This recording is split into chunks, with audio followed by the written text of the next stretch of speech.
Hello friends, I'm Pratibha, self-trained narcissistic abuse recovery life coach.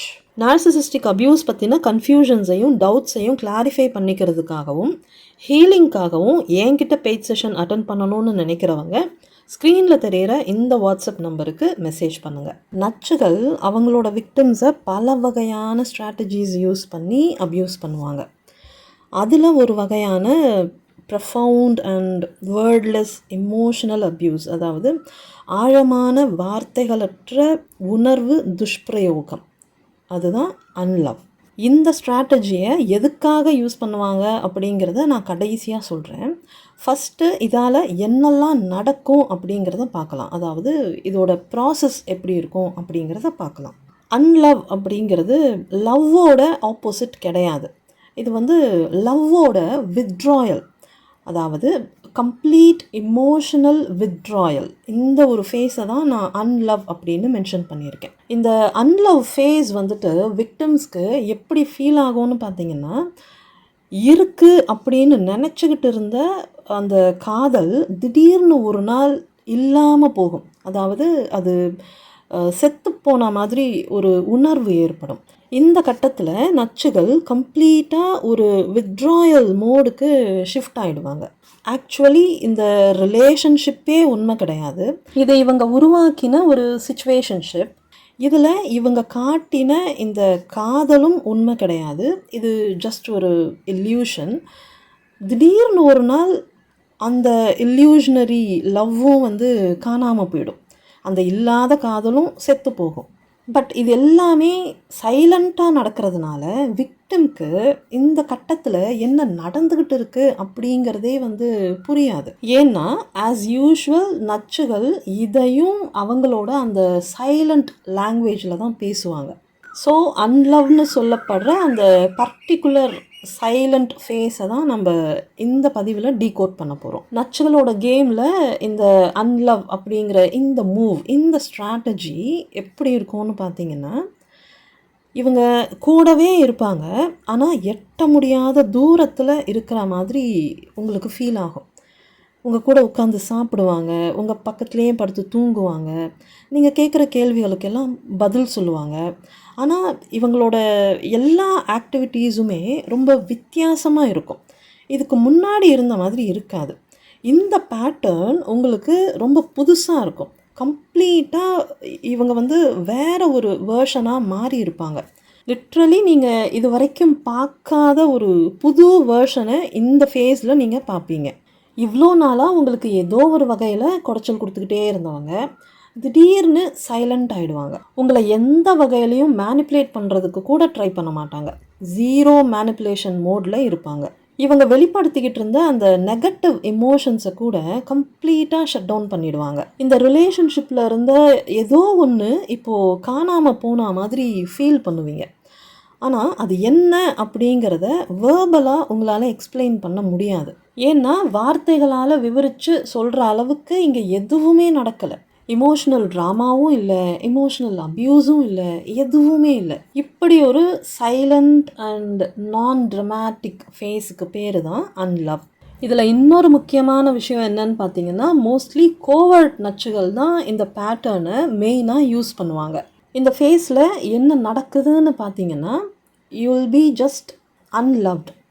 நீங்கள் நேசிக்கப்படாமல் இருப்பீங்க.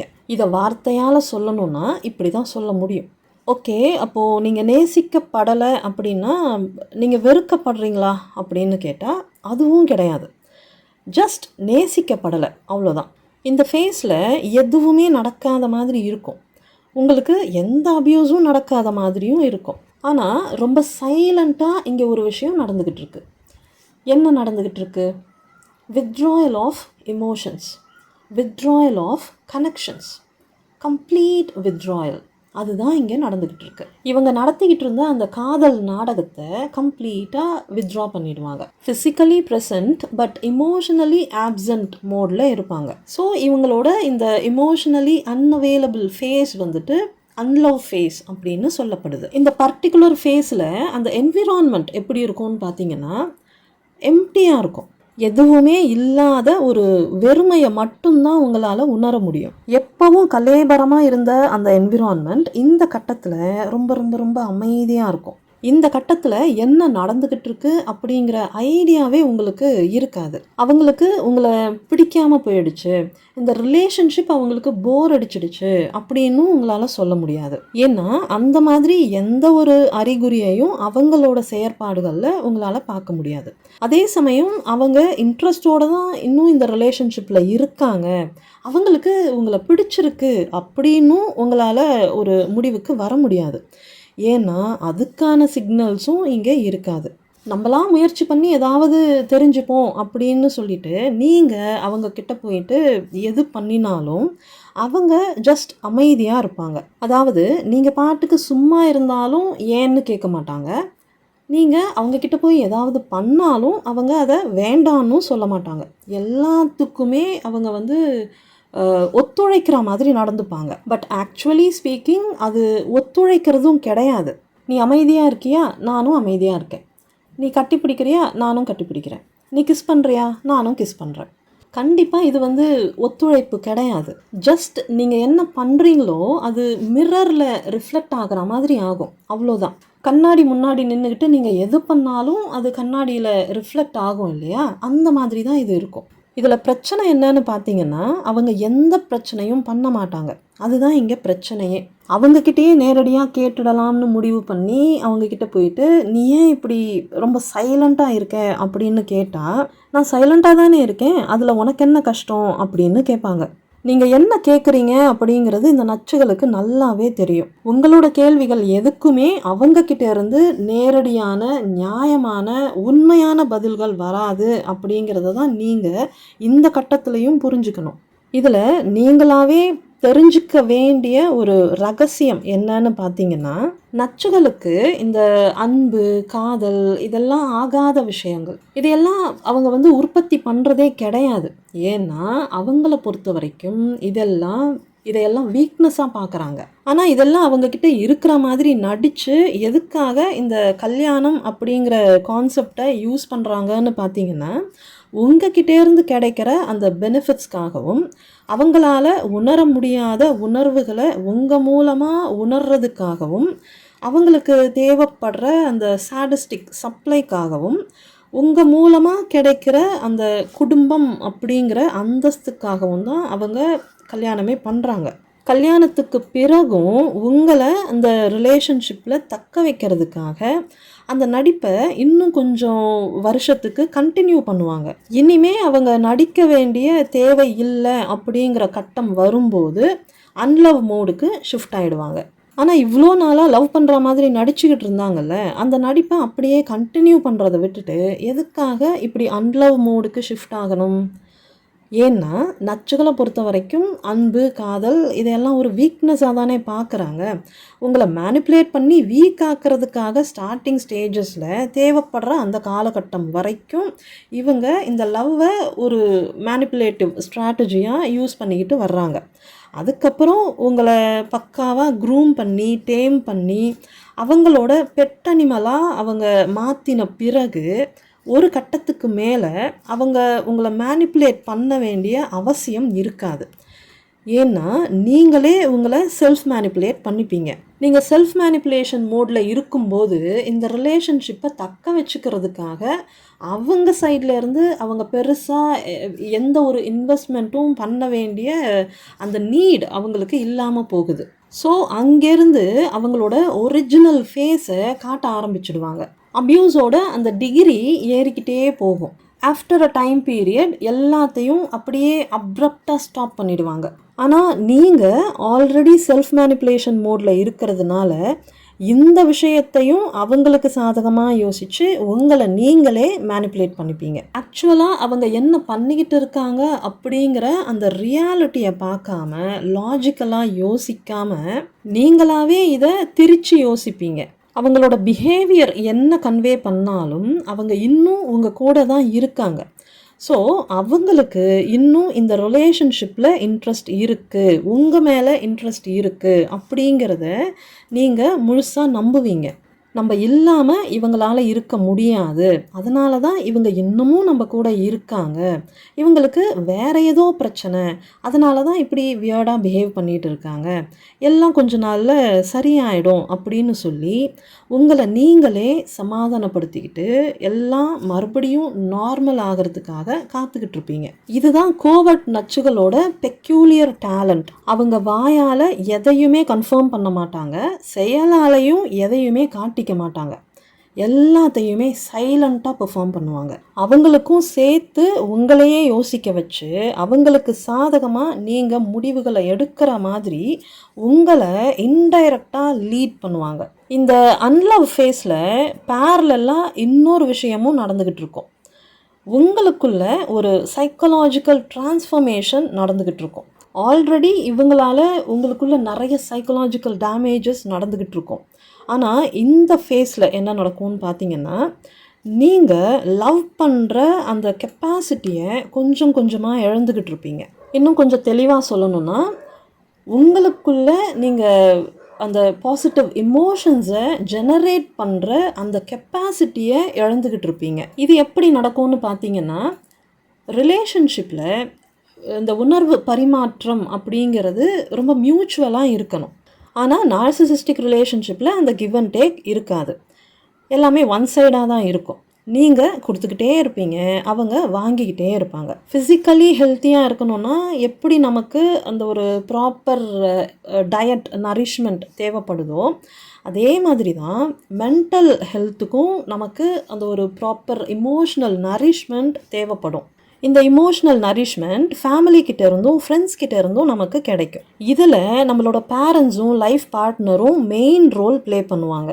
ஆனால் டிஸ்ரெகுலேட்டட் family சிஸ்டமில் உங்களுக்கு தேவைப்படுற இந்த இமோஷ்னல் நரிஷ்மெண்ட் எங்கேருந்துமே கிடைக்காது. நீங்கள் ஒன் சைடாக மற்றவங்களுக்கு தேவைப்படுற அந்த இமோஷ்னல் நரிஷ்மெண்ட்டை முடிஞ்ச வரைக்கும் செல்ஃபாக ஜெனரேட் பண்ணி கொடுத்துக்கிட்டே இருப்பீங்க. நீங்கள் கொடுக்க கொடுக்க அவங்களும் எடுத்துக்கிட்டே இருப்பாங்க. இதுக்கு பேர் தான் எமோஷனல் எக்ஸ்ப்ளாய்டேஷன். ஆனால் உங்களால் எப்படி அந்த பாசிட்டிவ் எமோஷன்ஸை உங்களுக்குள்ளே ஜெனரேட் பண்ண முடியுதுன்னு பார்த்தீங்கன்னா, பிரெட் க்ரம்ஸ் மாதிரி ரேராக அவங்கக்கிட்ட இருந்து கிடைக்கிற அந்த அன்பும் காதலும் உங்களை ஓரளவுக்கு மோட்டிவேட் பண்ணும். அந்த மோட்டிவேஷனை யூஸ் பண்ணி நீங்கள் உங்களுக்குள்ள அந்த பாசிட்டிவ் இமோஷன்ஸை ரீஜெனரேட் பண்ணிக்கிட்டே இருப்பீங்க. நார்சிசிஸ்டிக் ரிலேஷன்ஷிப்போட இந்த அன்லவ் ஃபேஸில் உங்களுக்கு கிடைச்சிக்கிட்டு இருந்த அந்த பிரெட் க்ரம்ஸும் கம்ப்ளீட்டாக ஸ்டாப் ஆகிடும். ஸோ அந்த செல்ஃப் மோட்டிவேஷன் அப்படிங்கிற விஷயமும் கம்ப்ளீட்டாக டீஆக்டிவேட் ஆகிடும். உங்களுக்குள்ள அந்த பாசிட்டிவ் இமோஷன்ஸ் ரீஜெனரேட் ஆகிறதுக்கான அந்த மோட்டிவேஷன் இல்லாமல் போகும். இந்த கட்டத்தில் உங்களுக்குள்ளே இருந்த, அதாவது மிச்சம் மீதி இருந்த அந்த பாசிட்டிவ் இமோஷன்ஸும் அதோடு சேர்ந்து இந்த காதலும் எக்ஸாஸ்ட் ஆகிடும், அதாவது தீர்ந்து போகும். ஸோ ஃபைனலி லவ்வை கொடுக்கக்கூடிய அந்த கெப்பாசிட்டியையும் இழந்து நீங்கள் அடையாளம் காண முடியாத ஒருத்தராக உருக்குலைக்கப்படுவீங்க. இந்த அன்லவ் ஃபேஸில் உங்களுக்கே தெரியாமல் நீங்கள் சைக்கலாஜிக்கலாக எரேஸ் ஆகிட்டு இருப்பீங்க. இதுதான் பேரலெல்லாம் நடந்துக்கிட்டு இருக்கும்.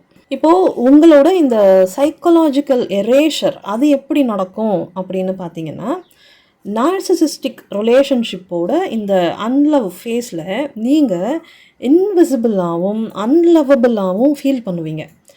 என்னதான் நீங்களே உங்களை செல்ஃப் மேனிப்புலேட் பண்ணிக்கிட்டாலும் உங்களோட சோல் நான் எக்ஸிஸ்டண்ட்டாக ஃபீல் பண்ணும்.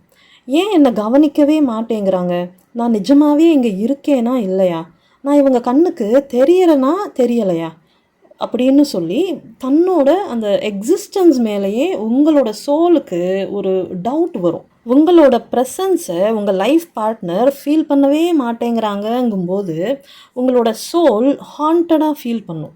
யாரோட கண்ணுக்கும் தெரியாத கோஸ்ட் மாதிரி ஃபீல் பண்ணும். யாரோ எரேசரை வச்சு கொஞ்சம் கொஞ்சமாக அதை அழிக்கிற மாதிரி ஃபீல் பண்ணும். சைக்காலஜியில் இதை செல்ஃப் எரேஷர் அப்படின்னு சொல்லுவாங்க, அதாவது சுய அழிப்பு. சுய அழிப்புங்கிறது ஒருத்தங்களோட சொந்த அடையாளம், தேவைகள் மற்றும் அனுபவங்களை இன்டென்ஷனலாவோ அன்இன்டென்ஷனலாவோ அடக்கிறது இல்லைன்னா மறுக்கிறத குறிக்குது. சுருக்கமாக சொல்லணும்னா இது ஒருத்தரோட சுயத்தை நிராகரிக்கிற ஒரு அன்ஹெல்தி சைக்காலஜிக்கல் பேட்டர்ன். வாழ்க்கையோட இந்த கட்டத்தில் தான் உங்களுக்கு அப்படியே எவாப்பரேட் ஆகிடணும்னு தோணும். காற்றோட காற்றா அப்படியே கரைஞ்சு காணாமல் போகணும்னு தோணும். ஃபிசிக்கலி உங்களோட சர்வைவல்காக நீங்கள் உங்களையே செல்ஃப் மேனிப்புலேட் பண்ணிக்கிட்டு அவங்க கூட இருப்பீங்க. ஆனால் உங்களோட சோல் அதோட எக்ஸிஸ்டன்ஸ் எரேஸ் ஆகிட்டு இருக்கிறத நினச்சி உள்ளுக்குள்ளே நடுங்கிக்கிட்டு இருக்கும். அது ஒரு சவுண்ட் ப்ரூஃப் ரூம்குள்ளேருந்து கத்துற மாதிரி இருக்கும். அதோட அந்த கதறல் உங்கள் காதில் விழவே விழாது. இந்த மாதிரி உங்களோட எக்ஸிஸ்டன்ஸையே சந்தேகத்துக்கு உட்படுத்துகிற இந்த சூழலில் இருக்கிறது தனிமையை விட ஒரு கொடுமையான ஃபீலிங்கை கொடுக்கும். தனிமைங்கிறது யாருமே கூட இல்லாததுனால வரக்கூடிய ஒரு உணர்வு. அது இமோஷ்னலி ஹர்ட்டிங்காக இருக்கும். ஆனால் ஒருத்தர் உங்கள் கூடவே இருந்தும் நீங்கள் கவனிக்கப்படாமல் இருக்கும்போது உங்கள் ஆன்மா தனிமையை உணராது, லிட்ரலி இல்லாமையை உணரும். இந்த நச்சுகள் உங்களை அப்யூஸ் பண்ணிக்கிட்டு இருந்த வரைக்கும் கூட ஏதோ ஒரு வகையில் உங்களோட எக்ஸிஸ்டன்ஸை அவங்க அக்னாலேஜ் பண்ணுற மாதிரியாவது நீங்கள் ஃபீல் பண்ணுவீங்க. ஆனால் இந்த அன்லவ் ஃபேஸில் நீங்கள் டோட்டலி இன்விசிபிளாக இருப்பீங்க. நீங்கள் இன்விசிபிளாக இருக்கும்போது உங்களோட சோல், உங்களோட அந்த எக்ஸிஸ்டன்ஸ் கொஞ்சம் கொஞ்சமாக எரேஸ் ஆகுது, தடம் தெரியாமல் அழிக்கப்படுது. இதுக்கெல்லாம் சைக்கலாஜிக்கல் பேக்கப் இருக்கான்னு கேட்டிங்கன்னா எஸ்.